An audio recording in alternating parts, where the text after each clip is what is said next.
신경이 마비된 후에 시간이 너무 많이 지나게 되면 나중에 뒤에 수술을 하더라도 운동마비가 돌아오지 않거나 후유장애가 남는 경우가 많기 때문에 그거는 빠른 시간 내에 수술을 해줘야 되는 거고요. 네, 이 양방향 척추 수술이 워낙 최신 의료 기술이다 보니까 생소하신 분들도 있을 것 같아요. 근데 제가 듣기로는 안전하고 또 선호도도 높다고 들었거든요. 기존 수술과는 어떤 차이점이 있는 건가요? 기존 수술은 허리 등을 이제 절개를 하고요. 근육을 이제 벌려서 시야를 확보한 다음에 현미경이나 육안을 이용해서 수술을 하는 방식이고요. 양방향 내시경 수술은 내시경을 이용해서 하기 때문에 근육을 벌리지 않고 절개 구멍을 통해서 내시경 관을 삽입해서 렌즈를 이용해서 이제 수술을 하게 됩니다. 그래서 그 우리가 흔히 접하는 TV의 4K 화질로 병변을 볼 수 있어서 안전하고 빠르게 그리고 감염 없이 수술을 할 수 있습니다. 네. 그렇다면 단일 방향과 양방향, 이 기술적 차이가 있을까요? 단일 방향은 내시경이 하나의 구멍을 통해서 기구와 렌즈가 들어가고요. 양방향은 한 손에는 렌즈, 한 손에는 기구를 쓸 수 있습니다. 그래서 단방향은 시야가 조금 더 넓고 그다음에 구멍이 하나만 절개를 해도 되는 대신에 기구 사용에 좀 제한이 있는 반면 양방향 내시경은 시야는 조금 더 단방향보다 제한적이지만 기구를 한 손으로 마음껏 다양한 기구를 사용할 수 있는 장점이 있습니다. 네. 사실 척추가 우리 몸에서 굉장히 중요한 부분이다 보니까 네. 수술 결정을 내리기가 쉽지 않을 것 같아요. 네. 어떤 환자들이 수술을 결정하는지 또 그 수술을 결정하는 기준이 뭔지 궁금합니다. 수술을 결정하는 절대적 기준이 있고 조금 더 현실적이고 상대적 기준이 어. 있습니다. 절대적 기준이라는 것은 디스크나 협착증에 의해서 신경에 마비가 오는 경우에 특히나 운동마비가 오는 경우에는 절대적 기준에 해당을 합니다. 왜냐하면 이 신경이 마비된 후에 시간이 너무 많이 지나게 되면 나중에 뒤에 수술을 하더라도 운동마비가 돌아오지 않거나 후유장애가 남는 경우가 많기 때문에 그거는 빠른 시간 내에 수술을 해줘야 되는 거고요.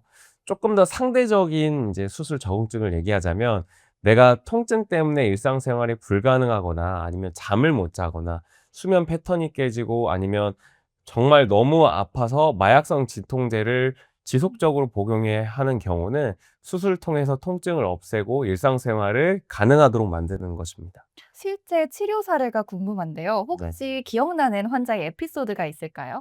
특히 양방향 내시경 수술이 이 근육 손상이 적기 때문에 회복이 빠른데요. 어.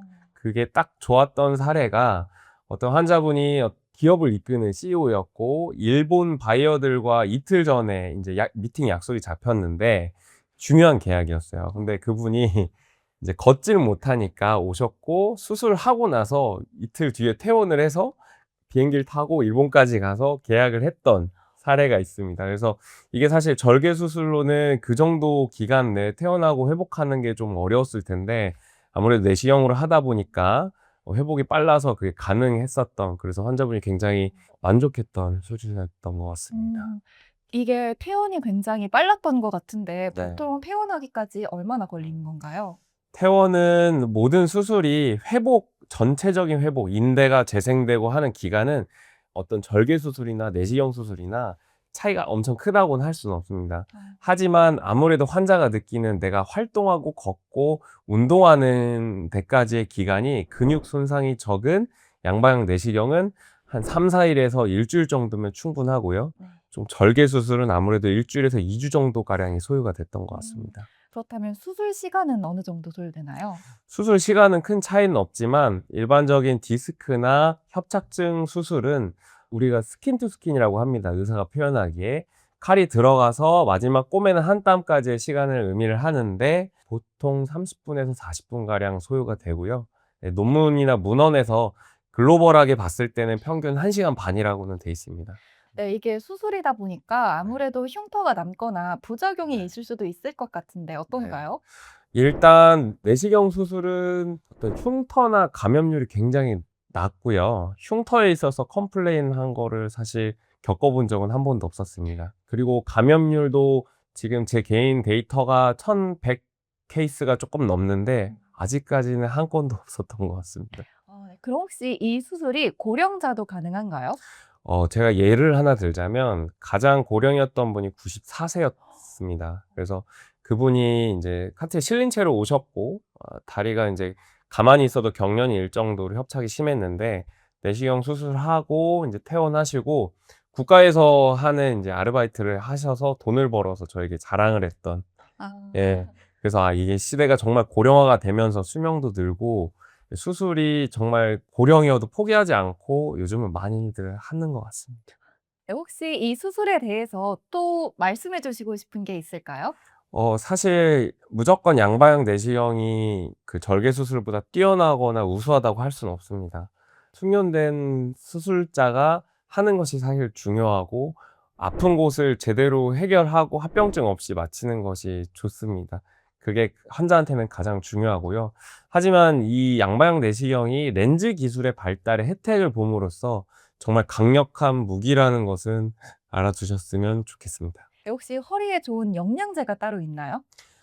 네. 허리는 이제 뼈와 연관됐기 때문에 뼈에 좋은 영양제를 추천을 드리는데 이거는 사실 진료실에서도 많이 와서 물어보는 질문입니다. 우리가 흔히 아는 칼슘도 있지만요. 사실 제일 중요한 거는 비타민 D입니다. 음. 왜 비타민 D가 중요하냐면 우리나라는 위도상 일사량이 부족합니다. 그래서 햇볕을 통해서만 비타민 D를 합성할 수 있고 음식을 통해서는 섭취가 안 되기 때문에 그렇다고 하루 종일 나가 있는 농부분들도 비타민 D가 부족하다고 합니다. 어.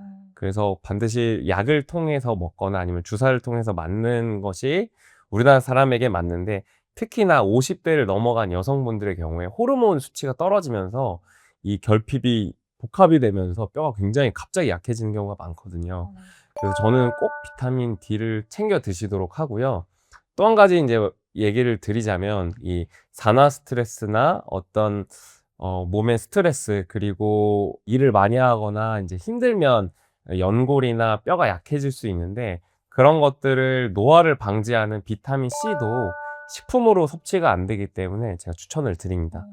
그래서 딱 두 가지만 기억한다면 비타민 C와 D를 섭취하시고 가능하다면 C는 파우더나 가루로 섭취하시는 게 흡수율이 굉장히 좋습니다. 그래서 이렇게 추천드릴게요.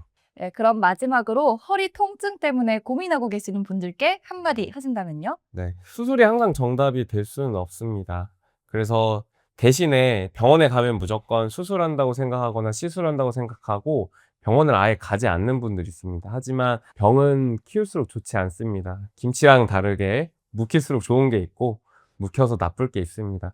일단 정밀 검사나 어떤 진단을 자세히 받아보시고 간단한 물리치료나 아니면은 뭐 운동치료로도 좋아질 수 있으니까요. 다양하게 치료를 통해서 통증을 줄이고 일상생활을 윤택하게 만들어 가시는 것이 환자분에게도 좀 더 도움이 되는 것 같습니다. 네, 그럼 오늘 말씀 여기까지 듣겠습니다. 네. 고맙습니다. 감사합니다. 우리 신체의 중심인 허리가 건강해야 다른 건강까지 챙길 수 있겠죠? 오늘도 유익한 시간 되셨길 바라며 저희는 다음 시간에도 유익한 건강 정보로 찾아뵙겠습니다. 함께 해주신 여러분 고맙습니다.